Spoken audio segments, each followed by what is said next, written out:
Hello students, now let us try to understand phasor representation. So I have already explained you what is a phasor. So what is a phasor? Phasor is a vector which rotates at a speed called omega, that is angular velocity, in counterclockwise direction, that is anti-clockwise direction, and length of that vector is equal to peak value of a sinusoidal waveform. Okay, and here I have a definition for phasor, that is simple way of representing. What is a phasor? Simple way of representing is sinusoidal waveform. Okay, if we have more than one signal, more than one sinusoidal wave which are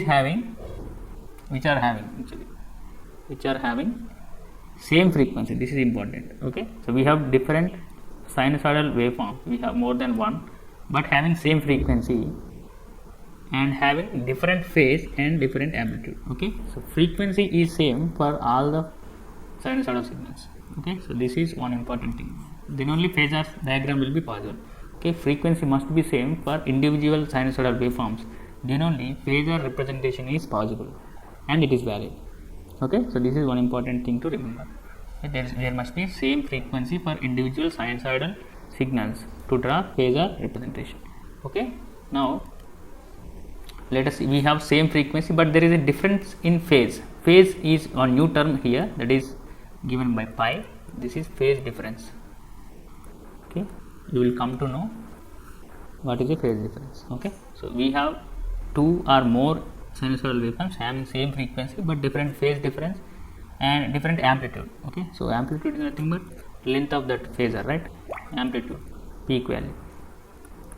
Okay, we have more than one sinusoidal signals having same frequency but different phase angle and different amplitude. Okay, then we can use phasor diagram to represent the phase difference between the sinusoidal signals. Okay, so those sinusoidal signals having different frequency, different phase difference and amplitude can be represented using phasor diagram. Okay, so here if you observe, here we have two sinusoidal waveforms having one red color and one blue color. Okay, so they are having same frequency, that means they will repeat after same time period. Okay, t. Now if you observe this, what is the 0 point here? This is 0 point for red one, that is a first wave and the second wave. Okay, so what is the phase difference between 0 point of waveforms 1 and 2? So this is the difference at 0 point condition. Okay, so our first waveform is becoming 0 at this point and second waveform is becoming 0 at this point. So what is the difference between these 2 points? This is nothing but phase angle. Okay, that is also called as phase difference. So this is generally given as pi but here it is given as theta. Okay, so this is phase difference. Okay, same frequency sinusoidal waveforms are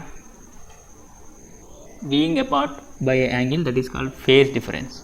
Okay, now this is one new term we are going to learn. Now we know sinusoidal signal can be given by v of t equal to Vm sin omega t. Okay, but here we are adding one new parameter, that is called pi, that is phase difference. Okay, so this will plays crucial role from now on. Okay, so we already know Vm is peak value and omega is the angular frequency. Here we have new factor, that is pi, phase difference, phase shift or phase difference. Okay, so now let us proceed further. So here we have a phasor. Okay, phasor is nothing but a vector whose length equal to amplitude of that waveform. So this is length. If the length is L, okay, this length will be equal to peak value of that waveform. Okay, and a phasor rotates in counterclockwise direction and at a velocity called omega, that is angular velocity. Okay, this angular velocity will become angular frequency.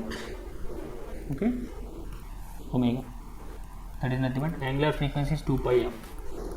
Okay, angular velocity is nothing but angular frequency, that is 2 pi f. Okay, now as this phasor rotates in counterclockwise direction, the tip of that phasor will form a waveform that equal to sinusoidal waveform. Okay, so this tip here will make a sinusoidal waveform as it rotates in counterclockwise direction. I have already explained this phenomenon. Okay, now let us see what is a phase difference. Here we have different sinusoidal waves. So this is one sinusoidal signal, this is other one. So here we have, in the third question we have two sinusoidal waveforms. Okay, having same frequency. Okay, now let us try to draw phasor diagrams for each and every sinusoidal waveform. First one is Vm sin omega t plus 0. That means there is no phase difference. Okay, so how can you represent this phasor in phasor diagram? Okay, so let us see here. Okay, here, so this is 0 degree angle, this is 90 degree angle we have considered. Here for phasor there will be 360 degree also, 270 and 360. Okay, so you don't need to draw these lines. For as you are learning these things first, I am mentioning them. Okay, you don't need to draw these lines. Even you don't need to mention 0 degree and 90 degree. Once you practice this, you will be understand this. Okay, 0 degrees is this reference. This is reference frame. Reference phase. Okay, reference. Why I am mentioning reference is above this 0 degree line. Okay, so they will be given as plus to your frequency, that is omega t plus, and below this 0 degree reference line they will be mentioned as omega t minus of phi. Okay, above is plus phi, below is minus phi. Okay, so remember these things. That is why it is called reference phase. Okay, so you will come to know how to take references when we go further. Okay, now I am going to draw this Vm sin omega t phasor. Okay, so how can you find the length of that phasor? Length of phasor is nothing but peak value of that sinusoidal wave. So what is the peak value Vm? Okay, let us assume it as some value somewhere here. Okay, and what is the phase difference? Phase angle is phi equal to 0 here. Okay, and peak value is Vm. Okay, phase angle is 0. So what is this 0 is indicating? This 0 is indicating, this phi is indicating angle from this reference phase. Okay, so there is no angle between phi and 0 reference because phi is 0. So this is your Vm sin omega t. Okay, so let us see the second one. Here we have Vm sin omega t plus 30 degrees. Here we have peak value as Vm, that is length of vector, and phi is phase angle difference, that is 30 degrees. This 30 degrees is with respect to reference phase. Okay, this is reference phase, right? Okay, that means our sinusoidal waveform is making an angle of 30 degrees from reference frame and having a length of Vm. That means, so this is what? This is the length of vector, that is Vm, and making an angle from reference phase, that is 30 degrees. Okay, so earlier it was 0 degrees, but now it is 30 degrees. Okay, I hope you are getting some sense now. Now let us proceed for third one. Here it is a little bit interesting because here we have two sinusoidal sequences.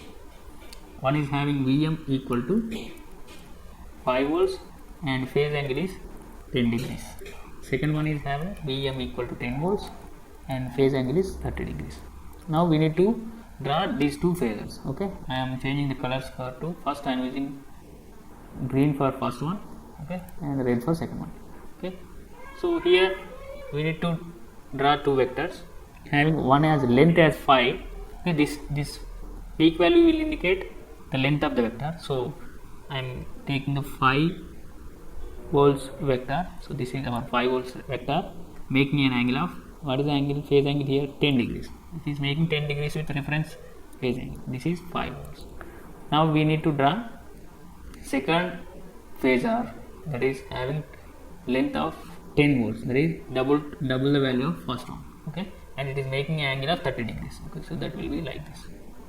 It is having 10 volts length and making an angle of 30 degrees with reference 30 degrees. This is 30 degrees. Okay, this is V1, this is V2. So this is how you need to draw the phasor diagrams. Okay, let us see the fourth one here. Okay, this is having negative phase angle with respect to reference value, that is it will come in the downward to reference value. So this is 0 reference phase. Okay, reference value. So I am going to draw Vm is length of the vector where phi equal to minus 20. This minus will indicate below to reference value. Okay, the phasor will come below to reference value. Now I am drawing it. It is having a length of Vm having a negative 20 degrees with respect to reference phasor. Okay, so this is Vm sin omega t minus 20 degrees. Now let us draw the fifth one. Okay, so here we have two sinusoidal waveforms having negative phase angles. Okay, so here we have both are having same value Vm and Vm. One is having minus 10 degrees, another is having minus 40 degrees. Okay, so minus 10 will be making negative angle. Okay, so this is 10 degrees with respect to reference value, and second V2 is also having same length but making angle of 40 degrees. This is Vm, this is 40 degrees. Okay, so this is how you need to draw phasor diagrams. Okay, so now let us proceed further. Let us see phasor representation. So our phasor can be represented in three forms. Okay, first one is polar form. Okay, polar form is r is the length of that vector and pi is the phase angle. Okay, so if you represent this vector here, that can be written as Vm at the angle of phi. Okay, and the second representation is rectangular form. Okay, so rectangular form is a little bit interesting here. So if this zero reference, the projection of this phasor onto this 90 degree line and 0 degree line. Actually this 90 degree line is called imaginary line. Okay, imaginary line, because it will be having a variable that is called j operator. Okay, so this j operator will give us 90 degrees anti-clockwise shift. Okay, so this is j operator. Okay, so the length of projection onto 0 degree angle is a, and the length of projection of phasor onto imaginary axis is b. Okay, so you can write a rectangular form as a plus j operator b. Okay, so the value of the magnitude of voltage can be obtained from this j operator is, this rectangular form is a square plus b square. You have already know about these things in mathematics. Okay, and phase angle can be found by using a formula that is tan inverse of b by imaginary value by real value. Okay, so this a will represent real value, where imaginary, this b will represent imaginary value. Okay, this j operator value b by a value. This is rectangular form of representation. Now let us see exponential form. So the exponential form is Vm e power j phi. Okay, so you can represent the phasor in any of these methods. Okay, so polar form, rectangular form, or exponential form. Okay, so these are the representations of our phasor. Okay.